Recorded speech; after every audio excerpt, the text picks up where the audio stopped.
Flamengo 2, Fluminense 1, Mengão venceu com golaço do Pedro. Olha, eu tinha falado que o placar seria 2-0, mas foi 2-1. 2-1 pro Mengão, hein? Olha só, uma vitória. Nesse momento, o Flamengo está na segunda colocação do Campeonato Brasileiro. O Palmeiras empatou, São Paulo perdeu, Fluminense está na quarta colocação, perdeu pro Flamengo. Então foi uma rodada muito boa para o Mengão.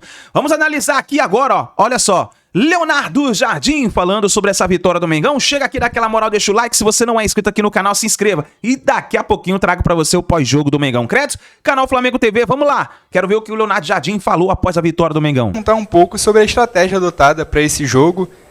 Na minha visão, duas estratégias um pouco diferentes no primeiro e no segundo tempo. Claro, o Flamengo abriu o placar logo cedo, criou bastante no primeiro tempo e também no início do segundo, mas a gente viu o Flamengo adotando uma postura bem mais reativa no segundo tempo, principalmente com a vantagem no placar. Continuou criando, mas depois, a partir mais ou menos na metade do segundo tempo, o Flamengo sofreu um pouco dessa forma. Queria te perguntar, primeiro, essa mudança um pouco de estratégia depois do intervalo, e segundo, por que o Flamengo começou a sofrer, se foram substituições, talvez não deram tanto certo, foi o cansaço, e, enfim, se você também concorda com isso. Obrigado. Bem, boa noite a todos. Em relação à questão, vou dividir aqui em 2 ou 3 itens. Primeiro, eu acho que existia um momento que foi um momento, primeira parte, e até a bola na trave, e depois, de uma forma fortuita, apareceu o gol do Fluminense. Porque naquele momento estávamos mais próximos de fazer o terceiro do que, eventualmente, eles fazerem o gol. Não foi primeira parte e segunda, foi até esse momento.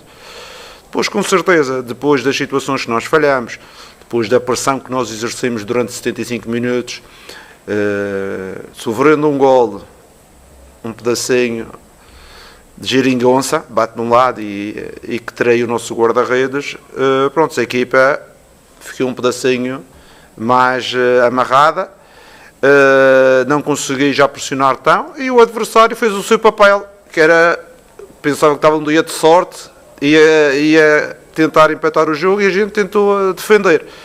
Algum desgaste dos nossos médios, os nossos volantes, tínhamos utilizado os dois no jogo de altitude, tínhamos utilizado também o Nick, infelizmente temos 3 volantes de fora, o Jorginho, o Saúl e o Eric, e essa era a maior preocupação para a gente manter a chama, mas conseguimos com um esforço muito grande dos que estavam lá, mas acho que é uma vitória gigantesca em termos de mérito, enquanto, por exemplo, na final do Carioca foi muito mais equilibrado.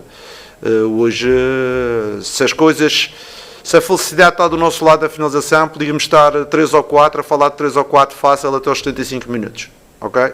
Acho isso que é a minha avaliação, a minha análise do jogo. Pressionamos bem, linhas altas, reduzimos espaços, e depois mudou o caráter do jogo, foi quando sofremos o 2-1. Jardim, aqui Luiz Assado GE. Você tem falado bastante sobre o Pedro nas últimas coletivas, e hoje ele se tornou o maior artilheiro do Flamengo no século. É um jogador que é importante nos últimos anos, e eu percebi que na comemoração do segundo gol ele voltou apontando para o banco de reservas, acho que para alguém da comissão. Se você puder explicar um pouquinho também, aprofundar um pouco mais, como é que foi esse trabalho que vocês fizeram com ele, se foram conversas, se foi uma coisa no treinamento ali, até para que ele pudesse reencontrar, né, essa forma dele, não era um jogador que tinha tanta sequência com o Felipe Luiz.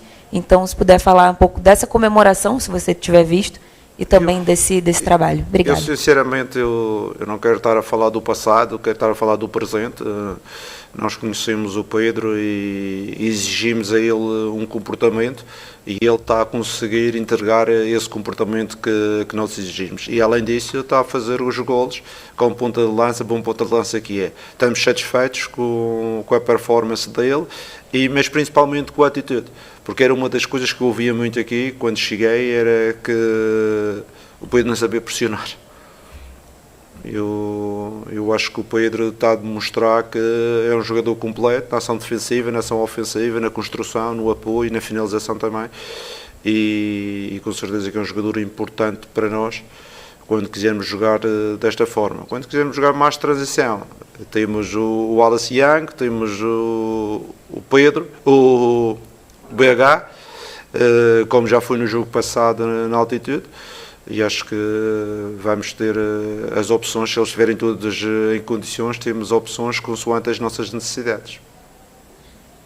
Jardim, Vitor Nicolau, da Flamengo TV, parabéns pela vitória. Eu queria explorar um pouco mais o teu plano de jogo, né? Eu imagino que tenha sido um pouco mais complexo fazer um plano de jogo contra uma equipe que o Flamengo já enfrentou outras 2 vezes no ano, e que é um time forte em transição, mas que passou a ser um time forte também em construção. E aí você traz o Gonçalo Plata para o time titular, junto com o Samuel Lino, e consegue ter o melhor primeiro tempo da equipe no ano, né? Então eu queria ouvir um pouco de você sobre as intenções dessa vitória aí, desse primeiro tempo especialmente. Bem, as nossas intenções é melhorar dia a dia os nossos comportamentos. Sabíamos das dificuldades que o Fluminense coloca sempre nestes clássicos em relação ao Flamengo, e fiz uma análise dos últimos 10 jogos e verifiquei que somente em 2 o Flamengo tinha conseguido fazer um gol na primeira parte, e trabalhamos em cima disso. Eu disse aos jogadores que temos que jogar a pressionar e temos que fazer um gol na primeira parte. Temos que reduzir espaços, provocá-los com bola, sem bola, na pressão, na saída de bola. Em termos estratégicos trabalhamos bem, os jogadores compreenderam, no campo eles tiveram uma atitude formidável, e conseguimos, porque em termos percentuais, sempre que o Flamengo fez um gol na primeira parte, ganhou o jogo.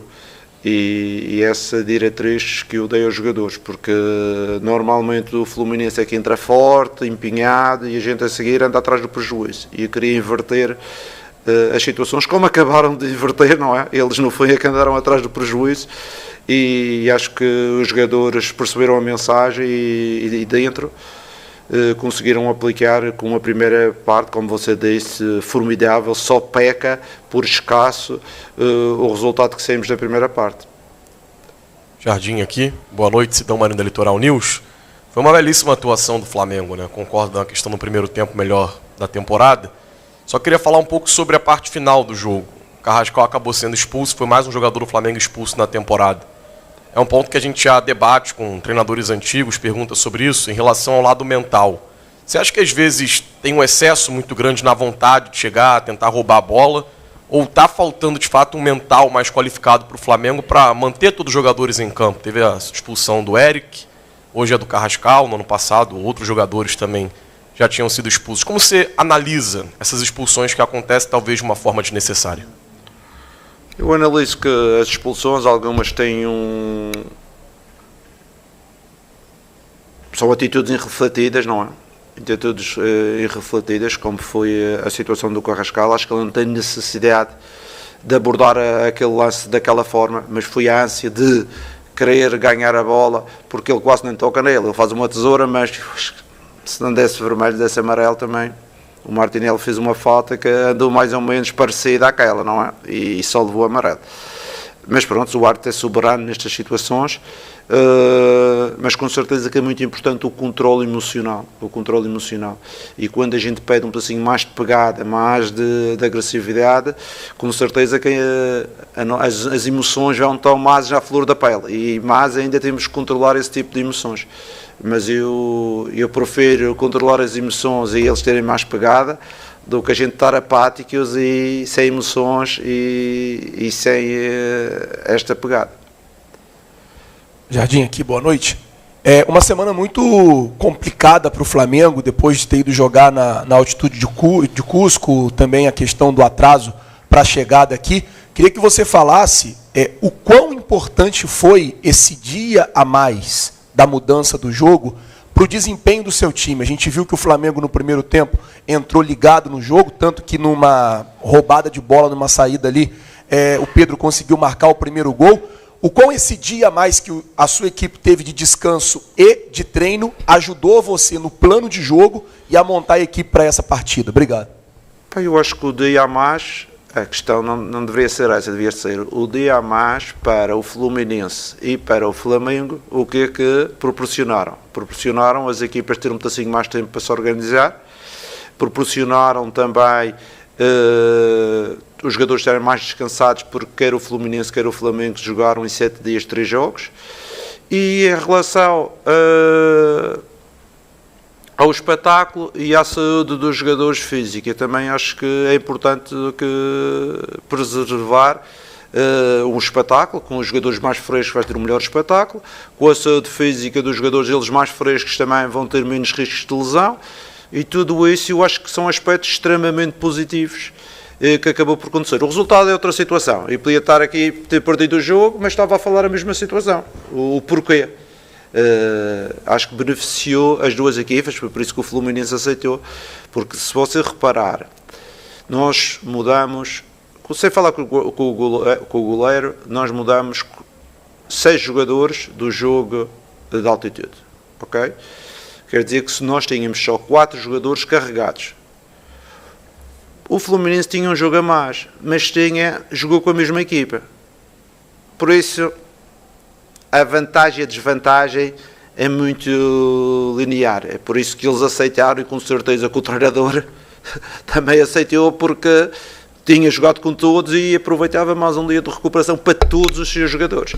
Nós, como não sabíamos se o Fluminense ia aceitar, nós fizemos uma rotatividade nos jogadores e só 4 jogadores é que iam começar daquele que foi utilizado, daquele 11 que foi utilizado no Peru. Penso eu que foi o Everton, Paquetá, Léo e Plata.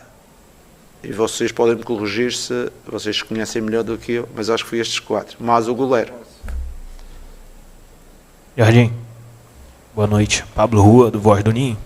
Eu queria que você fizesse uma análise sobre o Paquetá, né? Ele joga de forma mais avançada contra o Cusco, como meia, quase com camisa 10. Hoje ele atua como segundo volante e vai bem novamente. Como você pensa em utilizá-lo nesse time do Flamengo? Ou de fato você quer ele como um coringa, né? Que ele pode jogar mais recuado, mais avançado, aberto? Como você pensa em utilizá-lo? Eu já falei sobre o Paquetá quando cheguei cá. Acho que o Paquetá pode fazer várias posições, porque ele na carreira tem feito essas diferentes posições. É um meia que pode jogar como segundo volante, pode ser um meia mais ofensivo se tiver um avançado. Por exemplo, eu estou a dizer que o meia mais ofensivo com o Bruno na frente, porque é um jogador, o Bruno dá-lhe mais alternativas, como o Pedro vem buscar, ele segundo volante talvez seja melhor, ou por fora. É um jogador, como você disse, um coringa que pode jogar em várias situações e com certeza que é um jogador de qualidade que acrescenta, ele tem evoluído aos poucos e que vai nos ajudar nas diferentes soluções que ele pode nos dar à equipa. Jardim, Roque, coluna do Fla. Muito se fala dos destaques como Pedro, propriamente o Paquetá agora, mas eu queria te fazer uma pergunta sobre um jogador que é da base e sempre foi um pouco, não digo questionado, mas a torcida tinha um pouco de ressalvas com ele, que é o Everton Araújo. Acredito que seja a terceira boa partida consecutiva dele, e hoje ele foi um leão no segundo tempo. Eu queria que você falasse a importância do Everton Araújo e como que você tem trabalhado a confiança dele e a evolução tática dele, tendo em vista que o Everton hoje conseguiu arriscar mais passes e na marcação ele foi impecável. Eu queria que você falasse para o torcedor como é que está sendo trabalhada essa evolução do Everton Araújo no seu time. O Everton é um menino que eu pessoalmente gosto muito. Quando cheguei cá nos primeiros jogos ele não teve muitas oportunidades, estava a jogar o Jorginho e o Eric, mas eu chamei-o para ter uma conversa com ele e disse que as oportunidades vão aparecer. Falei com ele sobre o não perder a bola, sobre a capacidade de jogar para a frente, de arrastar o jogo muitas vezes quando ele tem espaço, de arrastar o jogo para a frente.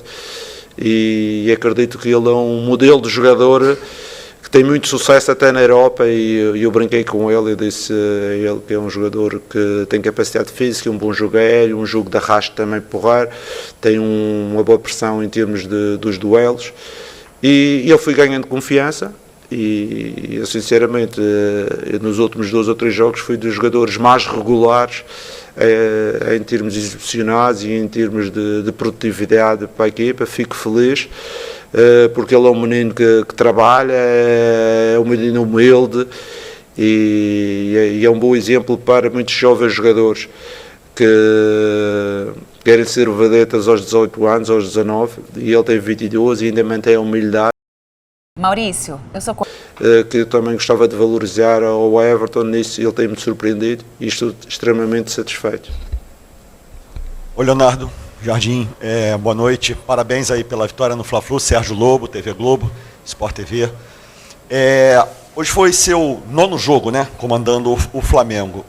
Diante de tudo que a gente está falando aqui e da sua análise do jogo, a gente pode dizer que foi a melhor atuação do Flamengo sob o seu comando nessa vitória sobre o Fluminense, um adversário pesado. E eu estava, só um complemento, eu estava olhando aqui a tabela de classificação. O Flamengo, com o resultado, ele agora é o vice-líder do campeonato, 6 pontos atrás do Palmeiras. Ele tem 20 pontos com 4 outras equipes. E até o confronto contra o Palmeiras, você acha que o Flamengo, ao menos, pode diminuir essa vantagem? O Flamengo é uma equipa que não joga sozinha, tem os seus adversários e toda a gente vai tentar contrariar o Flamengo, mas, como eu digo aos jogadores, cada jogo para nós é a nossa final. Nós vamos focar agora no jogo da Libertadores em casa, depois vamos voltar outra vez para o campeonato. É importante nós fazermos o nosso trabalho. Não pensar muito no que são, o que é que os nossos oponentes podem fazer. O importante é nós fazermos o nosso, como aconteceu hoje, conquistar mais 3 pontos, continuar a subir na tabela e no futuro a ideia é prevalecer, que é fazer o nosso e deixar ver o que é que vai acontecer aos outros. Jardim, tudo bem? Boa noite. Gabriel Órfão, canal Paparazzo Rubro Negro. Jardim, eu quero te perguntar um pouco sobre a sua lateral esquerda em específico, que hoje você teve o retorno do Alexandre, né, que não esteve à disposição nos últimos jogos, ele ficou até o fim da partida e ele acabou sendo um dos destaques assim, do lance do gol do Fluminense. Né, ele acabou praticamente dando assistência para o jogador do Fluminense e do outro lado você tem o Ayrton Lucas, que embora seja muito criticado pela torcida, tem feito boas atuações, deu uma assistência crucial para o Bruno Henrique lá no jogo contra o Cusco. Queria saber como é que você enxerga essa briga na posição de um jogador mais experiente, que, ao que tudo indica, estará na próxima Copa do Mundo, e do outro lado o Ayrton Lucas, que embora seja muito criticado, também vem numa constante evolução de crescimento no clube. Obrigado. Eu vejo isso como uma felicidade para o treinador, ter um jogador como o Alex experiência e ter um jogador um pouco mais jovem com a qualidade do Ayrton. O Ayrton é um jogador que já esteve na seleção brasileira, um jogador de qualidade, não estamos a falar de um jogador qualquer. Foi isso que eu, das conversas que eu tive com o Ayrton, eu disse a ele isto: eu lembro-me de ti na seleção brasileira, lembro-te nos grandes momentos, é esse Ayrton Lucas que eu tenho que recuperar, porque eu necessito de 2 jogadores e 2 jogadores competitivos para que possam dar soluções, porque sabemos que algum dos nossos jogadores encaixar 3 ou 4 jogos seguidos, principalmente aqueles que têm uma certa idade, podem ser um risco de lesão. A gente, quando o Ayrton não jogou antes porque tinha um problema no adutor, teve a resolver, eu tive que jogar mais com o Alex teve uma mialgia. Aconteceu a situação do Eric e do Saul estarem lesionados, tive que pôr um pouco mais o Jorginho também teve uma mialgia, por isso eu tenho que ter esta gestão de não sobrecarregar aqueles jogadores importantes, mas com uma certa idade, de forma que não tenha lesões importantes. Boa noite. Tá aí, nação, então, o Leonardo Jardim falando após a partida entre Fluminense 1, Flamengo 2, Mengão subiu na tabela do Campeonato Brasileiro na 2ª colocação. Daqui a pouco eu trago pra você aqui o pós-jogo do Mengão. Vamos ver o que a imprensa falou, a repercussão dessa partida do Flamengo, tá bom? A gente se vê daqui a pouquinho no próximo vídeo.